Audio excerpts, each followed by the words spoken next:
So randomly y'all get that one hit wonder song that come up in y'all head and y'all wonder what the fuck happened to that one hit wonder? Like where did they go? Like they was literally had a hit song and they was trending on top of the world and then they just disappeared, you feel me? That's what the fuck we finna react to today. Where are rap's one hit wonders today? That's what we finna find out. And I honestly wanna know where the fuck are they? What the fuck they doing with their life? And shit, you know? Shout out motherfucking Maddie B for this motherfucking video. You know we gotta like it, support the video, and we finna get into it. The definition of one-hit wonder is a group or singer that has only one hit record. Typically, after one of their earliest songs blows up, one-hit wonders find it hard to follow up with a record impressive or catchy enough to maintain that hype, which typically results in them falling off right after. So today we're going to be looking into 5 one-hit wonders and seeing what they're up to nowadays. Starting off with CJ and his hit song Whoopty. Real quick, I just want to explain my criteria for these one-hit wonders, which is an artist that has a hit, a song that at least went platinum, and then doesn't have a song come even close to that, like not even having a song go gold. Also, if you're new here, my name is Matty Balls. I'm going to be posting a video every Sunday at 12 p.m. CST. So if you like music, make sure to stick around and subscribe. My fault. I said Matty B. His name is Matty Balls. Shout out to Matty Balls for the video. I see you fuck with the anime. You know I fucks with anime too. All right, now let's get into it. I saw this a movie. CJ is a rapper who many know for his song Whoopty and literally nothing else. People literally refer to him as CJ parentheses Whoopty because they don't know any other songs from him. So CJ began. I ain't gonna capture you. That's the only song I know about him. Like if you tick, I ain't gonna capture you. Literally, at this point, we just know CJ Whoopty, like he said. That's all it is. CJ Whoopty. We don't know anything else. He don't got no songs, nothing. That's his name. I ain't gonna cap. He don't even got no rap name if it's not Whoopty.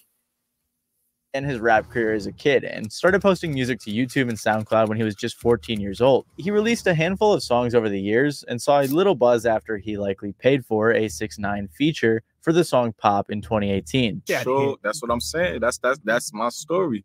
People think that the Whoopty song was my first song that I ever made and I just blew up. Nah.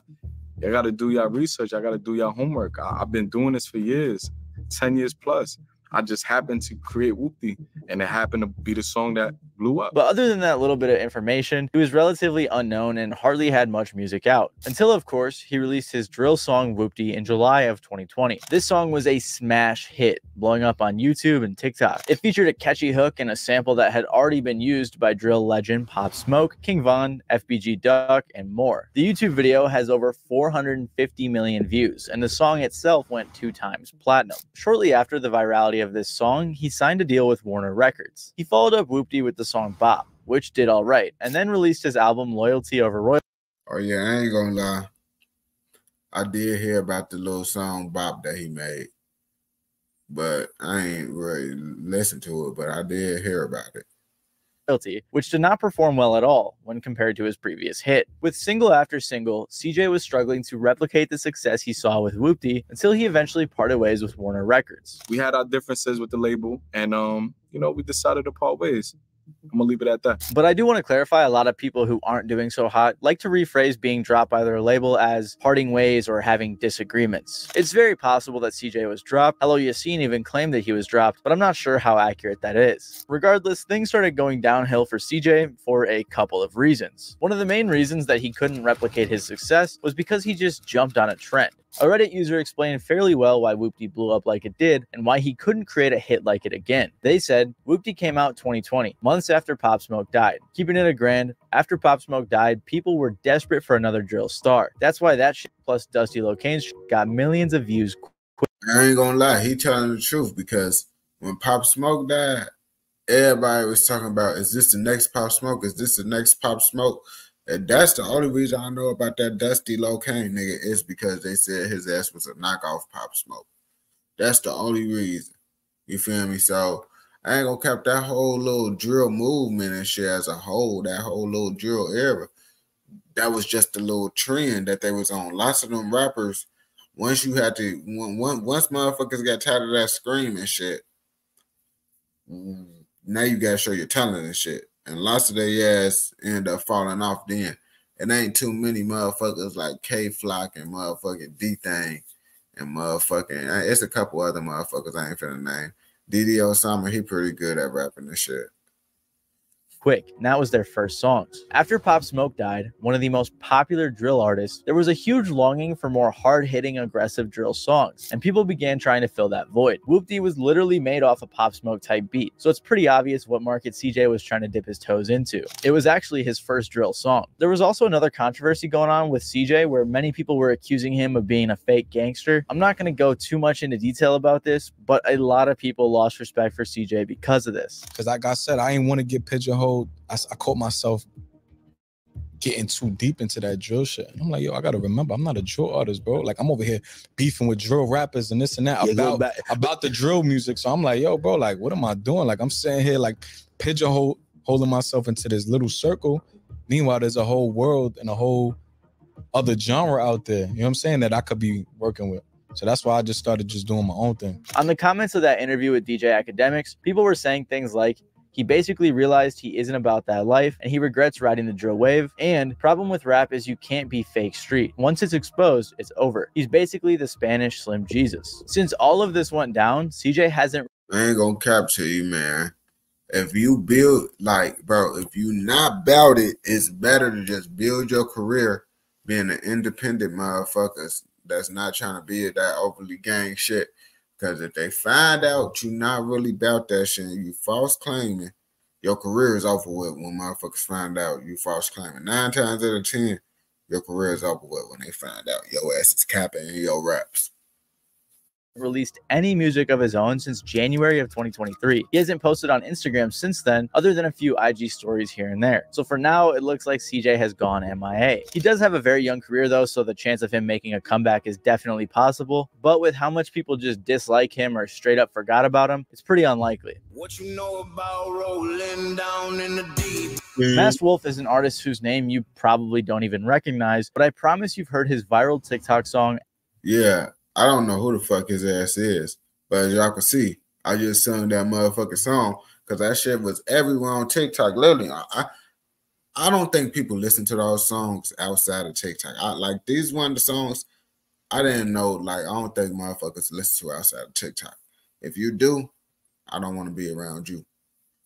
Astronaut in the Ocean. So I think that sums us up pretty well. Masked Wolf is an Australian artist who has actually been putting out music for a long time. He started playing instruments as a kid and writing songs when he was 13. However, it wasn't until 2018 when he was 27 years old that he signed to Teamwork Records and released his first official single, Speed Racer. He quickly followed that up with the song Astronaut in the Ocean in 2019, but it didn't blow up back then. It took a handful more singles for Masked Wolf to get signed to the US-based record label Elektra Records in 2021. After signing to Elektra, he re-released Astronaut in the Ocean and it went super viral. It hit number 6 on the Billboard Hot 100 and eventually went 2 times platinum. TikTok was a huge aid in this song's virality, along with pretty much every other social media platform. You may have heard these lyrics repeated again and again and again and again and again and again and again in very...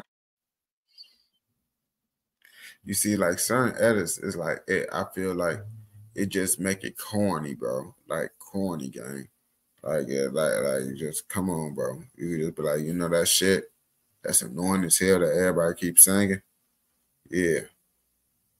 Various places across the internet. It is a track that seemingly you can't really escape from right now. However, one of the main reasons the song was so viral was because, in part, this song was a pretty big meme. A lot of people did like it, don't get me wrong, but there was definitely some meminess to it in the general music community. I mean, one of the top comments on the song's music video is, I heard this song in my dreams for about 10 minutes straight, but then I remembered I had YouTube Shorts playing in the background and forgot to turn off my phone. I think that emphasizes where this song gets its infamy. Hivemind even had it in their worst songs of all time bracket, so that's gotta say something. Song where he says like, I rock with G.O.D. I literally said, man, if you listen to that shit outside of TikTok, you can't be around me. You can't be around. I'm sorry, you cannot be around me at all. Don't rock with T-H-O-T. No. Yeah, he said he loves God and he doesn't like thought. I don't know if those are the exact words, but he definitely spells out G-O-D and then right away spells out T-H-O-T. It's like usually God and the devil are raging inside you, but then for him it's God and Fox. Yeah, hey, Masked Wolf is awesome. And this song, honestly, this song's only grown on me over time. That's fair. So the fact that so many people hated this song or at least didn't take it seriously really didn't help Masked Wolf's future career. He followed up Astronaut in the Ocean with a few singles and then his debut studio album, Astronomical. But those songs did not perform nearly as well as his hit single did. Like I've emphasized throughout this video, it's hard to live up to that success no matter who you are, but it's especially difficult when you're relatively unknown. Masked Wolf said that he was a big rap fan growing up and was really inspired by artists like Kendrick, so he wanted to be like them. But he said Astronaut in the Ocean wasn't received as seriously as a song from someone like Kendrick would be, so his label wanted him to do something different. He said his label had him going different routes, trying to recreate a hit, and it wasn't working out. So him and his label parted ways and he went independent. You're independent now, right? Does that mean that you fulfilled your contract with Elektra, or did you part ways amicably? We mutually part. Okay. Got you. Talking about we mutually parted. No, they ass didn't want you no more, gang. They didn't want you no more. They try to make it seem like, oh yeah, we both decided. You didn't have no choice. You was finna be done with, gang. And you could just say you just accepted the terms of it. Yeah, it was on both sides. However people want to take that or whatever that means, go for it. But at the end of the day, I'm not bound to them. They are not bound to me. The way he said it also makes it seem like it's possible he was dropped, but who knows? Regardless, Masked Wolf is now independent and he's thinking the same thing. Trying to keep putting out music that is fulfilling to him. He seems fully aware of the situation he's in. He knows that Astronaut in the Ocean was a big TikTok song and that it's important that people know him rather than just the first few lines from the song that blew up on TikTok. And just like CJ, his career is young, so who knows where it could go from here. Trinidad James is a rapper that's best known for his song All Gold Everything from 2012, but by 2018 he had admitted on the No Jumper podcast that he had fallen off. Things happened pretty quick for Trinidad James. He began looking at beats and writing lyrics after high school, and in 2011 he started rapping. He got invited to a studio session, but didn't like the quality of the studio he was in, so he invested in a premium studio session in which he recorded his song All Gold Everything. He released it as his debut single in 2012, and it went viral. He also released his debut album Don't Be Safe, but that paled in I ain't gonna catch you, man. I thought that song came out a little bit. I didn't know it came out 2012. I was thinking that song was a little bit older. That shit crazy as hell, bro. I would have been like, man, 2005 it came out. Dad be like, man, you tweaking. Well, that's what I thought. I thought it was older. comparison to the success of All Gold Everything. The single peaked at 36 on the Billboard Hot 100, and like many of the other songs on this list, it went platinum. And when an artist has a hit song like this, the labels come calling. He quickly signed to Def Jam for a $2 million deal. In early 2013, the song got a remix with T.I., Young Jeezy, and 2 Chainz. Also, fun fact that you probably already know or maybe didn't notice, but Bruno Mars interpolated All Gold Everything on his song Uptown Funk. Trinidad's career was going very well. He started collaborating with other artists like Logic, Gucci Mane, Wale, and most notably A$AP Ferg on the Work remix alongside French Montana, A$AP Rocky, and Schoolboy Q. And I guess I broke my rule here a little bit because this song also went platinum, and he did have another one go gold. Also in 2013, Trinidad James made the XXL freshman class, which was a pretty big deal at the time, although his cypher was a bit underwhelming. In 2014, he released his second project, 10-Piece Mild, with features from artists like Sci-Hi, Travis Scott, Danny Brown, Rich Homie Quan, Gucci Mane, Childish Gambino, and more. Despite the massive feature lineup, this album didn't perform super well and received mixed reviews. And afterwards, Trinidad... They ain't gonna capture you, man. I feel like if you an artist that don't get that shit, bro, you're not a good-ass artist. It don't matter. You can have all the features in the world. Most of the time, niggas is not coming to your album for the features. They coming for you.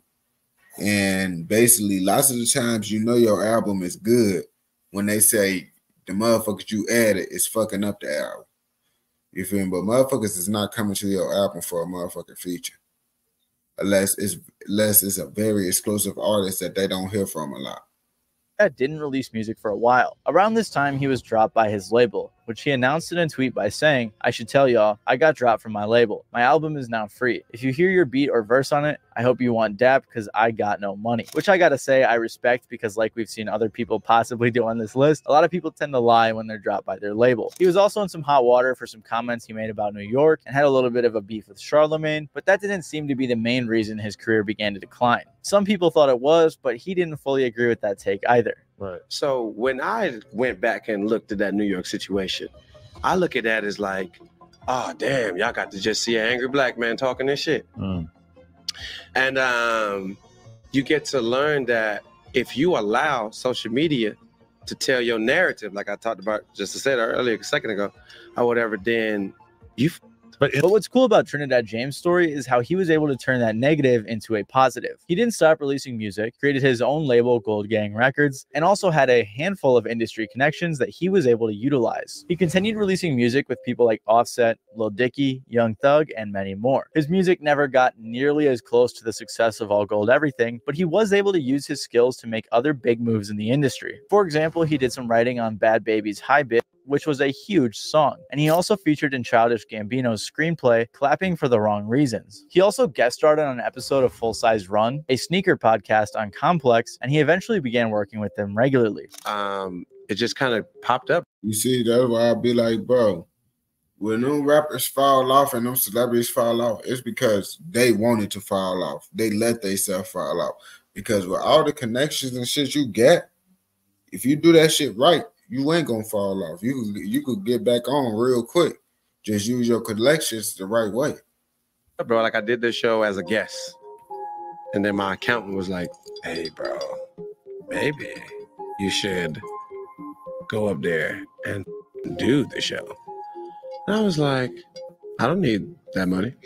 Or whatever, you know what I'm saying? I was thinking about the money. I wasn't thinking like how I need to think, which is like business. It seemed to work out well since Trinidad was a pretty big fashion guy. He's also just been posting a ton of content on YouTube outside of music videos, so it really does seem like he's still having fun and keeping himself busy. And his latest music is actually pretty good. He's been tapped in with the music industry and really just seems like a cool guy having fun with his music.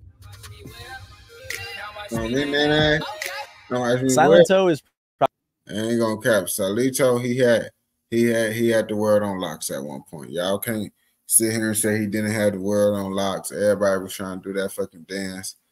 And I ain't gonna cap to you. Lots of the motherfuckers that come out with songs like him and shit end up falling off. I ain't gonna lie to you. If you really look at it, lots of motherfuckers like Salito don't really make it.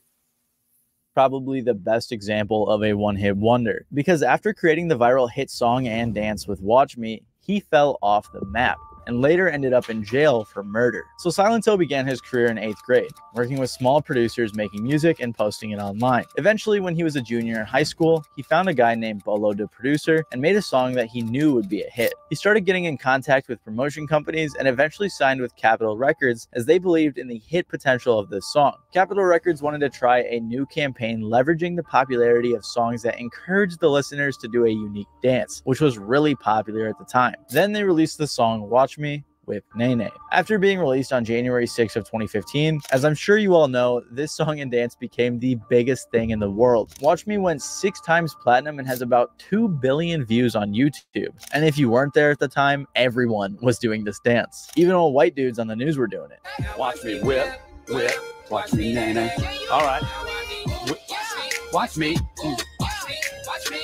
See? Feels very awkward, doesn't it? The song remained in the top 10 of the Billboard Hot 100 for over 6 weeks, and for a brief period of time, Silento was on top of the world. But unfortunately, it is extremely hard to live up to what Silento did. Watch Me wasn't popular because he was necessarily a good artist or because it was a good song, but because it was a fun song accompanied with a fun dance, which is nearly impossible to replicate. So Silento. Yeah, that was really the main thing. Like, just like, lots of people ain't able to keep the shit going like how they did the Naughty Bop. Honestly, I didn't think the Naughty Bop motherfuckers was gonna make it. I didn't think they was gonna make it, but they actually doing pretty good so far. So, but lots of motherfuckers that come out with some shit that got a trendy ass dance, it's just like, yeah, it's fun because everybody like doing the dance. But once people stop caring about the dance, they didn't never really care about the song to begin with. Cause it's like, think about it. Would you really be listening to that song watch me if you wasn't begin active moving around and shit. Think about it. Silento's career began to decline. In 2018, he followed up with his debut album fresh out of high school, in which most songs didn't even crack 100,000 plays on Spotify. Understandably, Silento had been dealing with some mental health issues during this time. He grew up in Stone Mountain, Georgia, a small town with a big drug problem. He even claimed that he was born with a bunch of drugs in his system. I was born with weed, coke, heroin, pills, all type of drugs in my system. I saw family members talking to walls. I watched family members fight. I watched family members try to kill each other. Nobody should have to watch that. Combine all that trauma with knowing that you can never live up to the viral hit song you made, knowing that your 15 minutes of fame are over, and it makes sense why he began to spiral downward. He said 15 minutes is fame are over. That shit crazy. You gotta be dedicated and keep on pushing, man. If rapper don't work, you gotta do another rap.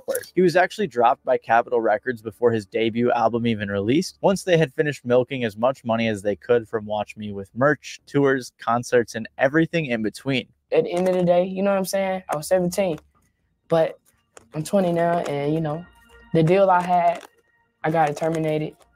I got a release. I got away from that situation. I'm working on me a new situation right now. And yeah. Well, he may have acted like everything was cool on the outside. On the inside, it wasn't. He talked about his mental health issues in 2019 on the advice of his publicist, Chanel Hudson. She said that she noticed a decline in his mental health when he started missing important TV appearances and attributed it to how often he was traveling around the world and performing. Apparently, he even tried taking his own life after the pandemic hit, which was followed by an even further spiral downward. He was put in jail twice in California for domestic violence and gun charges and was later arrested for speeding, going over 140 miles per hour. Then Silento hit the lowest of lows. Damn, over 140 miles per hour. Damn, so if it was 40, he was down there going like 180. That shit crazy. When he caught a murder charge. In 2021, Silento was indicted for malice murder, felony murder, aggravated assault, and the possession of a firearm while committing a felony. He was accused of killing his cousin, Frederick Rooks. There is very little info on this case, and I don't think he's... You see, come on now. Yeah. You know he off that shit. Looking at him, bro. You know his ass take that shit, gang. You know he take that shit, and he fucked up for motherfucker doing that shit to his cousin. He's been sentenced yet, but in 2021, he did release an album called Bars Behind Bars, in which most songs didn't even crack 10,000 plays on Spotify. Other than a leaked jail photo, there is no information surrounding Silento's whereabouts lately. This shit is diabolical. No, man. No, man, this shit is not okay.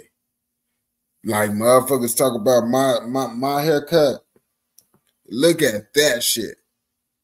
Whoever did that shit is bogus as hell. I'm not gonna cap to you, bro. I want him to get a haircut.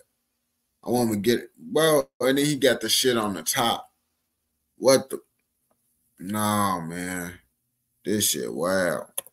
But I think it's safe to assume he's awaiting trial. Please let me know in the comments if I'm wrong about this and there's more information. I just threw these guys on the list because I thought it was funny, but I'm sure some of you have wondered at one point or another what happened to the guys who made the What Does the Fox Say song, so let's check it out. Also, I'm probably not going to pronounce any of their names correctly, so forgive me in advance. Ylvis is a duo composed of two Norwegian brothers, Vegard and Bard Urheim. They were always very into music, playing multiple instruments and even being in their school's choir. Under the name Ylvis, they started doing variety shows, radio shows, and a bunch of other things after high school, displaying their range of talent. After doing a few variety shows, in 2010 they did another that sold out, and they also launched a comedy talk show. After their talk show was renewed for a second season, they created a production company and continued working on their comedy talk show. And that's how their famous song The Fox came to be. Songs like The Fox and Stonehenge were made for the show or to promote the show as parody and or comedy songs along with the music videos. But they were also uploaded to YouTube and streaming services where they would eventually go viral. The Fox, or What Does the Fox Say in particular, was extremely successful, as I'm sure you have all heard it. Yeah, that shit, like, what does the fox say? Something like that. But motherfucker, everybody was talking about what does the fox say. And everybody was trying to figure out what noises do foxes actually make. I remember when this shit came out. and it has over 10 years ago. 10 years ago. I was 12. That shit is crazy. 1 billion views on YouTube. It also peaked at number 6 on the US Billboard Hot 100 for 3 weeks. So you may be surprised to find out that the song hasn't even gone platinum. So I'm kind of breaking my rule here as it only went gold. However, I believe this song goes beyond plaques, as I think it was a generational joke song that everyone loved. They got invited onto the Ellen DeGeneres Show, Jimmy Fallon, The Today Show, and much more. They even won a few awards for their music. But as I'm sure you may have noticed, music wasn't their sole focus, as these were 2 comedy songs from their talk show, so clearly they had it made in other avenues. They continued releasing music and even put out an album that was a collection of all of their popular songs from YouTube, but none of their songs got nearly as much traction as the Fox did. On the bright side, it didn't seem like Elvis really wanted to be huge superstar musicians in the first place, as they had many other things they were doing, and it seems like they're still pretty popular across the pond. For example, in 2018, they released a documentary series called Stories from Norway, where they took big headline stories from Norway and turned them into musical documentaries. And much more recently, they started creating content for VG. Musical documentary. I ain't okay. That's some one lame ass shit to do. Musical documentaries or some shit. Hell no, that shit bogus. TV, which is Norway's largest streaming service. So it seems like the boys from Elvis are doing great. Anyways, I just wanted to include them in this video because I thought it was funny and I was kind of curious. Yeah, no, that shit crazy. I thought he was gonna add designer, Panda. No, but then nope, he ain't a one-hit wonder. He ain't a one-hit wonder because you think about it, he got that Timmy Turner. He was looking for a burner. Dun. You remember that shit? So yeah, we can't just say he was a one-hit wonder. We gotta put a little bit of respect on designer name now. So I guess that's what we had to do. Shout out to Matty Balls once again. That's a pretty weird ass name. Shout out to you. And on to the next.